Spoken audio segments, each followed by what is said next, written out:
Wes may not know this, but he and I go back 40 years. My family and I moved to Camel River when I was 5, and Wes's family had just left the church, and we were the ones who took their pew. And so for the first couple of years we lived there, we introduced ourselves by saying we're the ones who sit in the Parker's pew. 40 years later, we're all here. That's crazy just to think, but it's awesome to be here. He does this cool thing, I don't know if you guys know this, where he sends out a text message to a number of pastors. I'm blessed to be on that list every Sunday morning. My phone buzzes. Actually, sometimes while I'm preaching, it'll pop up on my iPad, and it'll say, blessed not to have to preach today. I'm like, oh. But I really appreciate that about him. It's really my pleasure to be here with you all. I'm excited about it. I look forward to get to know you. I hope you get a chance to get to know me, and then we can just kind of interact together in kind of an intimate setting. My hope and my prayer is not to necessarily give you anything new, but maybe just shine a different kind of light on the gospel. I like to say that I don't have any spectacular spiritual gift. Probably my greatest spiritual gift is that of the obvious. I just kind of am able to point out what is right there, right? And so I'm not going to put pressure on myself to give you kind of new ideas or original thoughts or those kinds of things. What I hope is that the Spirit of God in me connects with the Spirit of God in you to just shine light on Jesus. We might love Him more, that we might trust Him more, and we might take this chance to kind of be in a refuge, to be in a place of respite, to really not disengage from God, but engage God, so that when we go back to our communities, our workplaces, our playgrounds, our playing fields, that we would expect to see God working through us because He's been working in us. Is that all right? My bio in there says we have teenagers, and I'm kind of having one of those bad dad days. Someone asked me earlier today how old my kids were, and I had to take a minute, and because I couldn't remember, and I had to, what year is it right now, and what grade are they all in? We've got 4 teenagers, and I'm going to get it right. 1 in grade 12, 2 in grade 10. One of them's adopted, and then 1 in grade 6. That gives you a glimpse into kind of my family, a little bit of my life. We live in the Shuswap, which is awesome, but it's pretty busy. I have 4 kids, and ministry is good and busy and demanding. And I've got this way of dealing with my kids sometimes that is maybe a little dismissive. You know, there's so much going on that sometimes I check out. Maybe you're a dad and you can relate to that. A couple years ago, our son Sammy, he was about 12 at the time. He comes to me and my wife and says, I think I need glasses. And I'm like, you don't need glasses. No one else in the family needs glasses, right? I don't need glasses. Your mom doesn't need glasses. Nobody needs glasses. This was my way of dealing with it. And so he goes away and he's, okay, I guess I don't need glasses. And comes back a little while later, a couple weeks later, he goes, you know, can I get my eyes checked? And Kirsten, my wife's like, I think we could probably do that. Like, he doesn't need glasses. And I don't know why I was doing that. That's just kind of how I'm giving away all my secrets, but it's just kind of how I am. But I caved and we went and we took him to the eye doctor, and turns out he needed glasses. And so he gets his prescription and we order the glasses, and a couple weeks passed and he gets his glasses, and I pick up the glasses, I bring them home, and he's, oh, hey, this is great. And he opens them up and he puts them on, and you kind of see his face kind of light up. I don't know if you've seen those YouTube videos of people who have hearing impairments, who hear for the first time, how their face lights up. And that's kind of what it was with Sam. His face lit up for about 10 seconds, and then he got mad. He's like, can you all see like this? You guys can all see like this? He was really, really choked. He was really, really upset that we had been withholding from him this eyesight that would allow him to see clearly. I say all of that because I can relate to that. In growing up in the church, in going to Bible camp my whole life, going to Bible college, getting into pastoral ministry, I realized just a few years ago, after being in ministry for so long, after being a Christian for decades, that I hadn't really seen the gospel very clearly. That I hadn't really understood that the gospel is the power of God in my life. It was something that I carried around in my pocket, like a little tract. It actually literally was, growing up, a tract. We talked about the gospel when we did evangelism. We went out on the streets to talk to people about Jesus, right? And it wasn't something that I saw as being integral for my transformation, for my spiritual growth until just recently. And so maybe, just maybe, over the course of the next few days, we can have some of that clarity come back. And it's been really my actually real delight in the last few days and weeks as I've thought through this material and re-examined it and looked at the life of Jacob again, that God has kind of, again, just been gracious enough to remind me of the power of the gospel and the difference that it makes in my life. So maybe nothing groundbreaking, maybe nothing new, but just something that I hope God does is that He shows us the wonders of Jesus in the gospel. We're going to look at the life of Jacob in doing that. And Jacob's story is found in the book of Genesis. So if you have a Bible or an app, you can turn to Genesis 25. We're going to read large swaths of chapter 25 and 27. I hope that's okay. I know it's late. Usually by this time on Friday nights, I am dozing on a couch, right? So I get that. I just want to encourage you to just kind of try to stay with me. Genesis we know as the origin book, gives us the origins of the universe, gives us the origin of the fall and the fallout of the fall. And what I like about Genesis is that you can read the stories and the effects of the fall on people's lives and relate to it. One pastor described Genesis as being not a book just about what happened, but about what happens. Jacob is not just this historical figure. He's a human being who is wrestling with his place in the world, where he belongs, and what he should do to figure out where he belongs. He's wrestling with finding security and significance in the call of God on his life, the promises of God, in the family that he was born into, in this dysfunctional relationship he has with his brother, crazy dysfunction. And what I find is that I've got a great affinity with Jacob. I understand him. I don't have an affinity for Jacob. He's not a very likable guy, right? Not at all. Not even until the end of his life. But he has a genuine, honest relationship with God, and God never gives up on him, which is crazy.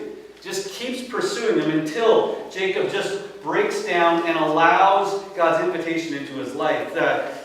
Genesis describes in detail humanity's desire and obsession with the security and the significance that we're going to see demonstrated in Jacob's life. The security being, am I safe? What's my place in the world? Significance being, am I loved? What's my purpose? A lot of people try to find that in family. One of the themes that I see in Genesis is that your family cannot save you or fix you. Yeah. Right? Mm-hmm. Your family can't save you or fix you. A lot of people that I come across within church circles just think, if I have a good family, I can save my kids. That's not true, because family is the place where sin happens. Yeah. Right? That's where all of our brokenness is laid out there. And what we're going to see in this story as we begin to engage it is that this family isn't going to save anybody. We've got parents who are believers, but manipulate God or dismiss God without surrendering to God. And then we got these two young sons, these two boys, young men, who are really, really struggling with their identity, with their place in the world. Here, we'll pick up the story in Genesis 25, and I'm going to read actually a lot. I'm going to read until I stop. How's that sound? These are the generations of Isaac, Abraham's son. Abraham fathered Isaac, and Isaac was 40 years old when he took Rebekah, the daughter of Bethuel, the Aramean of Paddan Aram, the sister of Laban the Aramean, to be his wife. And Isaac prayed to the Lord for his wife because she was barren. And the Lord granted his prayer, and Rebekah his wife conceived. The children struggled together within her, and she said, "If it is this way, why is this happening?" So she went to inquire of the Lord, and the Lord said to her, 2 nations are in your womb, and 2 peoples from within you shall be divided. The one shall be stronger than the other, the older shall serve the younger. When her days to give birth were completed, behold, there were twins in her womb. The first one came out red, all of his body like a hairy cloak, so they named him Esau. Afterward, his brother came out with his hand holding Esau's heel, so his name was called Jacob. Isaac was 60 years old when she bore him. That gives an indicator of how long they'd been praying, 20 years. When the boys grew up, Esau was a skillful hunter, a man of the field, while Jacob was a quiet man dwelling in the tents. And check this. Isaac loved Esau because he ate of his game, but Rebekah loved Jacob. We have a family, 4 people. We have Rebekah, Isaac, Jacob, and Esau. Rebekah, we're going to see in the story that she believed God, but she manipulated God's will. Here we have her pregnancy, and it's a terrible pregnancy, and so bad that she actually prays about it, and she gets this prophecy that these 2 brothers will be warring nations against one another.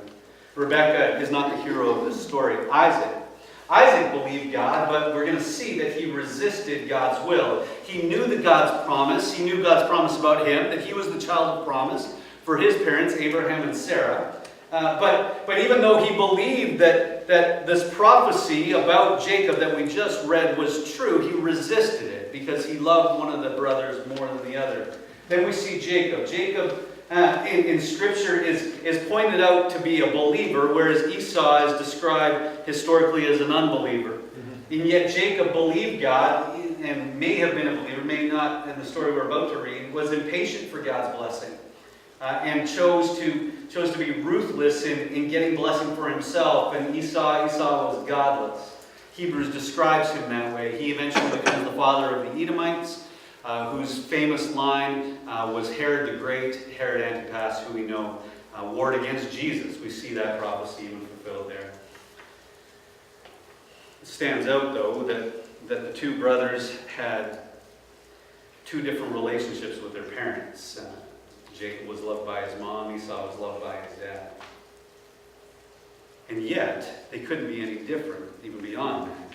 Esau's this manly man, a big dude, able to hunt game and cook the game and do all of that. And Jacob, he dwelt in the tents. He was an avid indoorsman. I kind of relate to that. Right? He liked being inside. He liked being with his mom and doing that kind of thing. He was a very natural person. Nothing really stood out about him. But his brother Esau was strong and you would even say kingly. And so when they were born, and Esau's the firstborn, it's very clear that God has made a mistake in who he chose.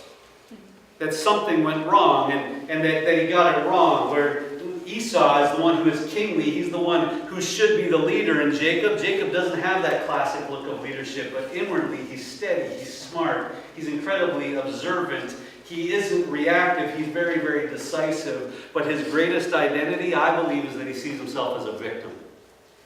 He's a victim. He's a victim of circumstances. He's a victim of definition. And that this is his primary identifier. And it's not uncommon, is it? Even in our day and our age, people find their identity in their victimization.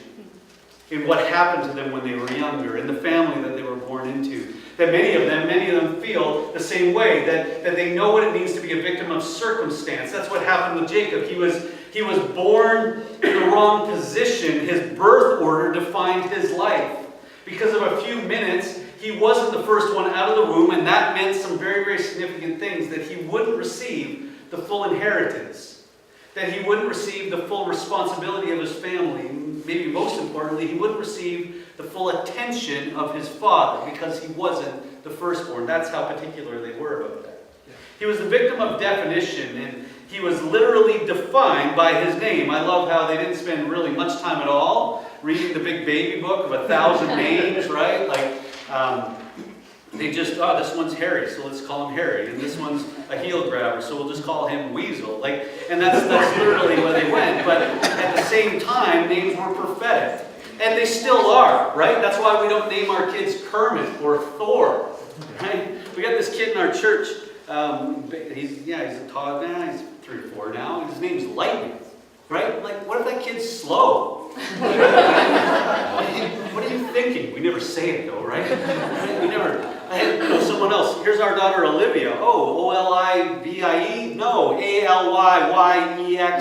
What are we doing with these kids? It was the same for Jacob. He was defined by his name. he had these things at the core of his being that he would deem to be unchangeable. Right? He couldn't change his birth order. He couldn't change his name. And he then, because he couldn't change those things, identified as a victim of circumstances. We see that now when people identify so strongly with their gender or want to change their gender, or determined so strongly by their sexuality, want to change. It really is the demonstration of the power of victimization on the human heart. We see it's in Genesis. It's not anything new. So Jacob being out of position at his birth, vows to never be out of position again. He deems it necessary instead to advance his position by taking advantage of his brother. We pick up the story in 25 verse 29. Once, when Jacob was cooking stew, Esau came in from the field, and he was exhausted. And Esau said to Jacob, "Let me eat some of that red stew, for I am exhausted." I love that, man. That's me. Let me eat some of that. I'm starving. I'm hungry. I'm tired. Give me food. Therefore, his name was called Edom. I don't know what that means. I didn't actually study that. Anyway, it doesn't matter. Jacob said, "Sell me your birthright now." Esau said, "I'm about to die. Of what use is a birthright to me?" Jacob said, "Swear to me now." So he swore to him and sold his birthright to Jacob. They got to be teenagers because they're over-exaggerating everything. Right? I'm going to die. I need some stew. What good is my birthright? Right? We see how emotional Esau is, but Jacob is holding him to it. Swear to me now. So he swore to him and sold his birthright to Jacob. Then Jacob gave Esau bread and lentil stew, and he ate and drank and rose and went his way. Thus Esau despised his birthright. Okay? We see two godless men here. Let's just be very clear on that. It's godlessness in two different ways. The birthright is way too big of a deal to Jacob. That he needs this. He longs for this. He's obsessed with this birthright. He's determined to reverse his life circumstances to become the legal heir. He saw an opportunity in this moment to better his station, if you will. And his heart is godless that way. He wants to manipulate in order to provide for his own needs, to find his own significance. It's too little of a deal to Esau. He just wants to eat something. He's just consumed with his physical nature. He's not thinking at all about how this is going to affect his family. He's not thinking at all about how this is going to affect his future. He just wants to eat. He needed what he needed in that moment and was willing to sell out his family to do it. And it says, it goes on, he hated his birthright. He didn't see the need for it. He saw himself as being one who he could rely on in order to provide for what he needed. He didn't need a birthright. We see them being godless in two ways. We see them being loveless in two ways. Here we see Esau rejecting people to get what he wants. Right? Thinks his brother's an idiot. He doesn't, he knows he's his dad's favorite, but he doesn't actually really care, so he's willing to sell something that was very important to his father. He rejects people in order to get what he wants. Jacob, what does Jacob do? He uses people in order to get what he wants. See, Jacob would have known the prophecy of God about him that was given to Rebekah while they were still in the womb. But he still took matters into his own hands. He was so impatient that he was willing to manipulate other people in order to get what he wanted. Very, very impatient. And when we are impatient, we have this effect on other people. Right? I need to get what I want. Don't care who it hurts. That wasn't it, though. That wasn't going to solve his problems. He got the birthright, but that wasn't enough. You see, he needed the blessing. He needed to know that in his father's eyes he was secure, that he was significant. And that's where we pick up the story again in chapter 27. I'm going to read this whole passage all the way through, 27, 1 down through 41. I'm going to bounce in the middle of this for a second.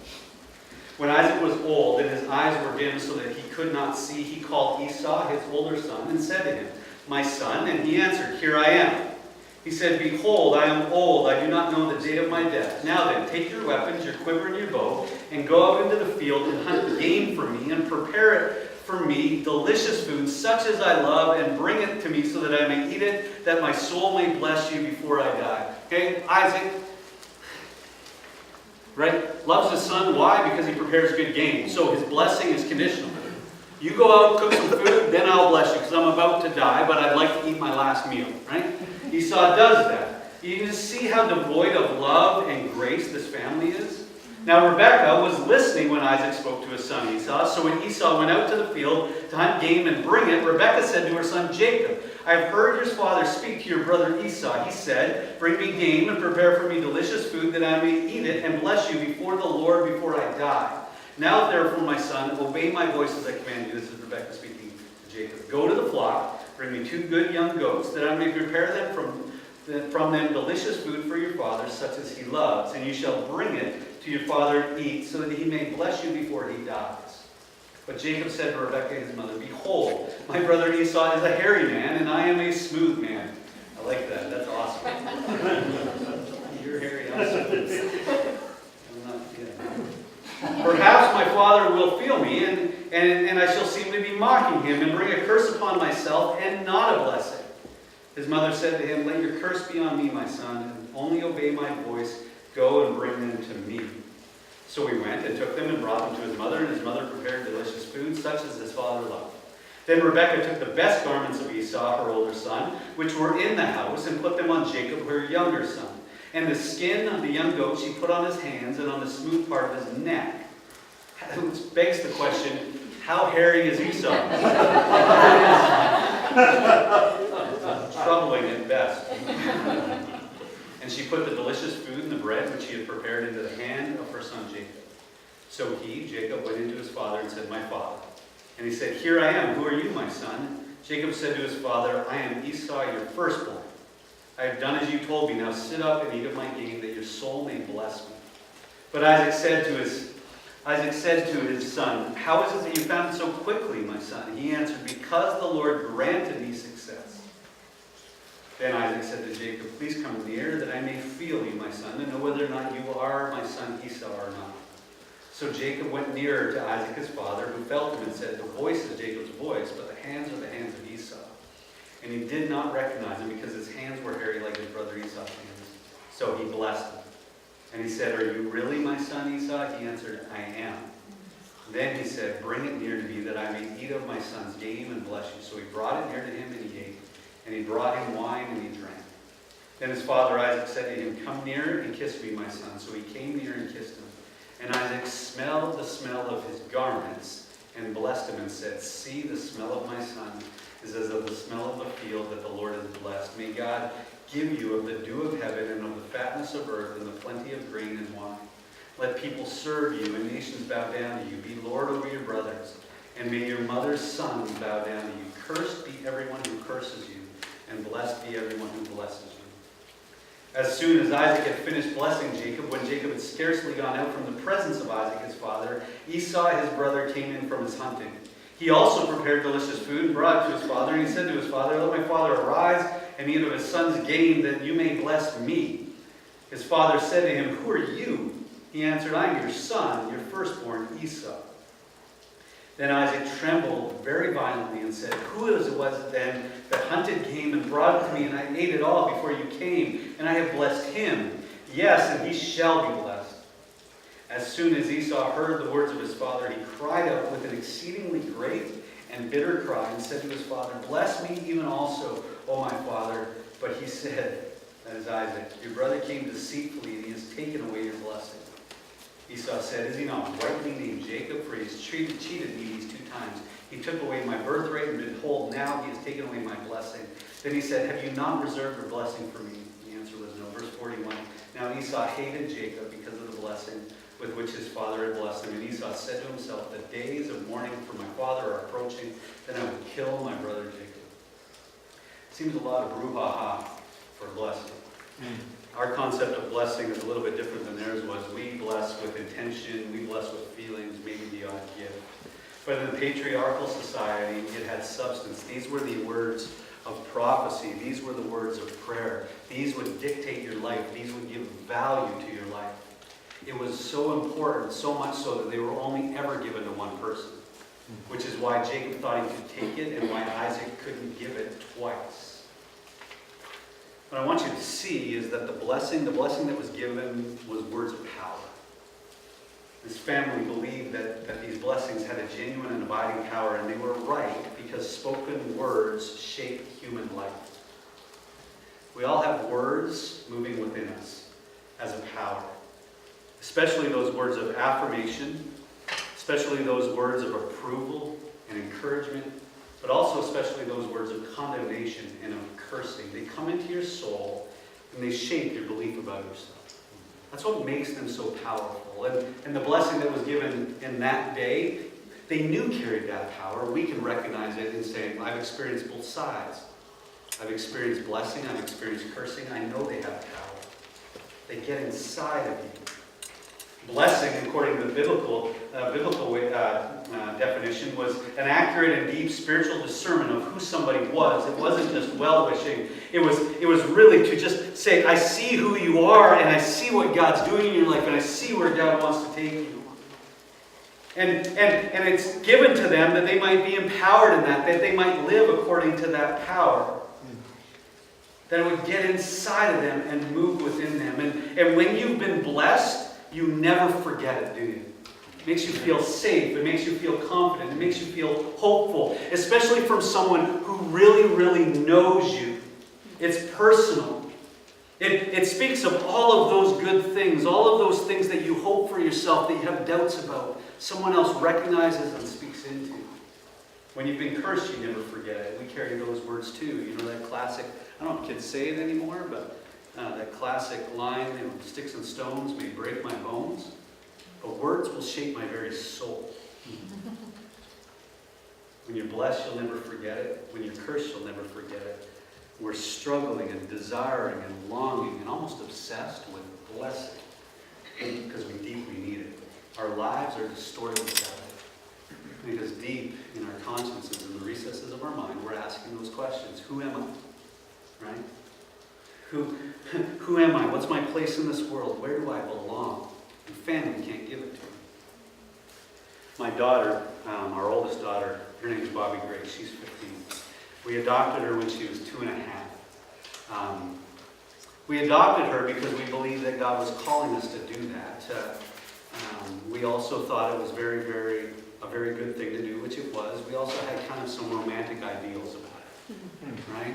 We were doing this wonderful thing for this child. We would welcome her into our home, and she would just have a life that she could have never had before. We were quickly relieved of that romanticism. She had attachment issues. Her brain didn't work the way normal kids' brains worked. She didn't feel right. Adoption, we realized, is not the most natural thing. In fact, it's the most unnatural thing. To take a person and try to fit them into a family where everybody else is related. She didn't smell right. She didn't feel right. She didn't act right.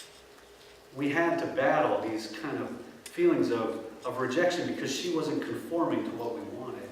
And over the last few years, we've really tried to just speak that into her. We see you. We love you. You're beautiful. You're loved. You're accepted. Yeah, you do weird stuff. Yeah. Right? That doesn't change who you are. And she needs it, we feel like, more than the other kids do. There's a power we want to get inside of her because she's looking for that kind of blessing. And the first place she's going to look for it is in her family. All of our kids are. And we're going to realize that that's probably not going to happen. Many of us understand this story. Many of us can relate to Jacob. Jacob just wanted to be loved by his dad.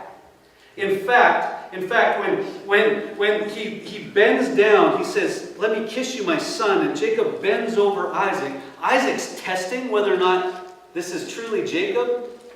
But when he smells Esau on Jacob, Jacob gets the look he's been looking for his whole life. This is my son. This is the son I love. Yep. This is the one who makes beautiful food for me. This is the one who's going to carry the hope for our family and for my legacy. Jacob gets that glimpse in his father's eyes. He's been desperate for that his whole life. But in that we see the problem of blessing is that we can't get it our own, and we can't get it by being ourselves.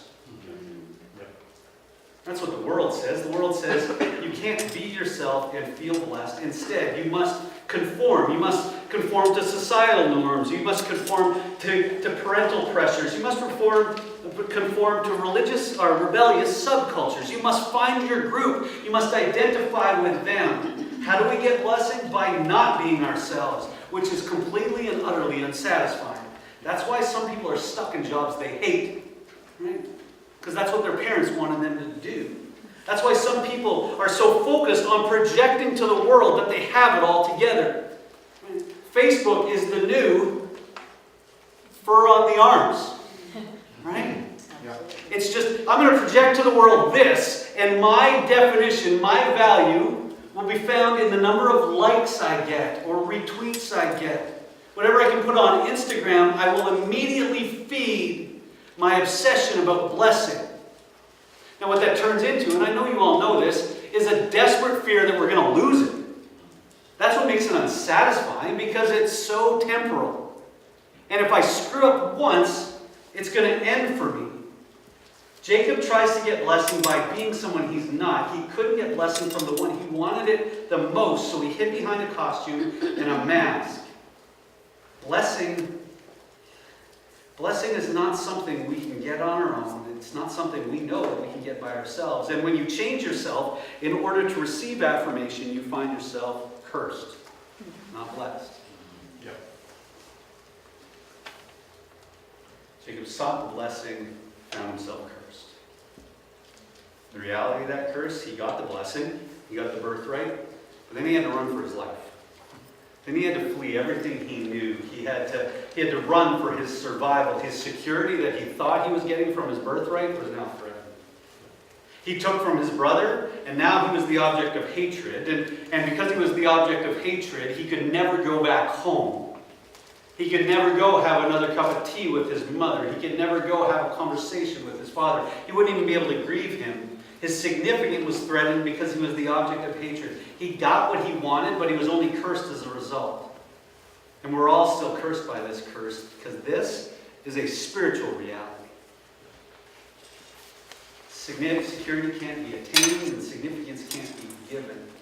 We're all looking for that love, that affirmation, for that blessing to know that we're safe in the world, that we belong to somebody, that we're loved by somebody. And each time we try to get it, we only end up being cursed. And that's the beginning of our sin. And it all starts with that question, who am I? Will I be loved? That's Jacob's response. He has to run. He has to run for his life because it ends up being cursed. Isaac's response is actually quite interesting. He surrenders to God's will in the end.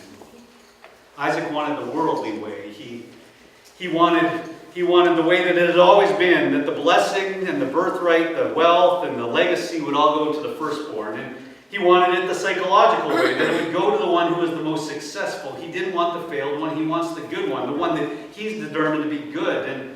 And he's looking at this and he's saying, I must give the blessing to the one that is going to be, the best with it, if you will. Yeah. And it doesn't work. He gets played. He gets manipulated, but he submits finally.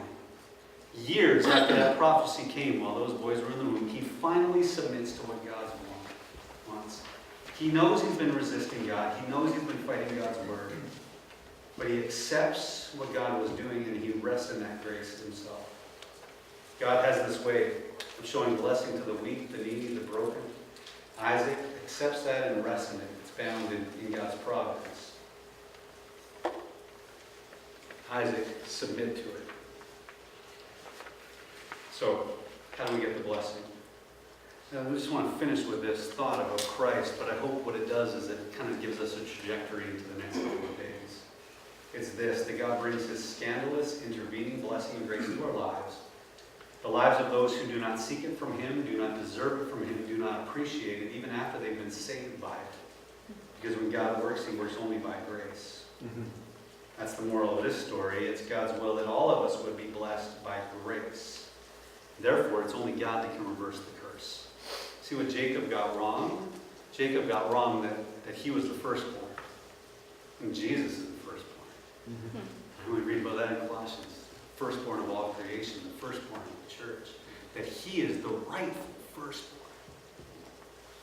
That he is the one, being the rightful firstborn, who can only redeem us from the curse. Galatians says that Christ redeemed us from the curse of the law by becoming a curse for us. That Jesus, the blessing of Abraham, might come to the Gentiles so that we might receive the promised Spirit through faith. And what do we know? that every spiritual blessing in the heavenly places is found in Christ Jesus. Amen. See, Christ dressed up like us and got the curse we deserve so that we could be clothed like him. Jesus did what Rebecca said, let the curse be on me. And when we believe in that, we get blessed. Knowing that we're under his care and protection, knowing that we have a place to belong, knowing that we're a part of his family, knowing that will never change. That's what Jacob missed. He fled. We're going to see tomorrow that God continues to pursue him so that he would get to the place where he understands this, believes this, and accepts this to be true. But I hope that for the rest of the evening, this kind of just settles into your heart. I was walking around the place. I was here a little early, and everywhere you look, it says, "Be still and know that I am God." Right? And if God's God, then I don't have to be.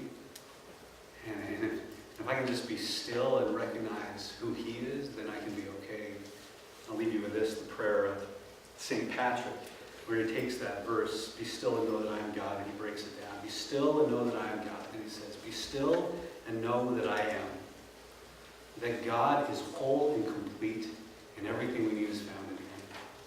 Be still and know that. In our mind and in our experience. Be still. And that's how we just be. Let me pray. Lord, I pray that would be the grace that gets inside of us. I pray that as we rest in our physical selves, we would find refuge in our spiritual selves. This has been a week where we've all, I know I have, forgotten that all the blessings that are found in the spiritual places are found in Christ. Where everything we need for life and for godliness is found in you, Lord Jesus. And from Monday to today, I have tried to find my security and my significance in myself. And I realize I've been cursed today by guilt, by inadequacy, by insecurity. I've been cursed today by doubt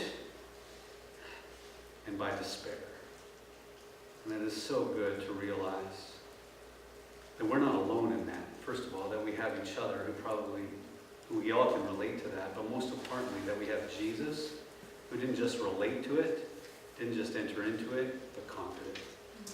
And so when we look at you, Lord Jesus, we do declare that you have everything we need, that we are safe and secure in your presence, and that through you, we've been adopted as sons and daughters of the King, beloved of the Father.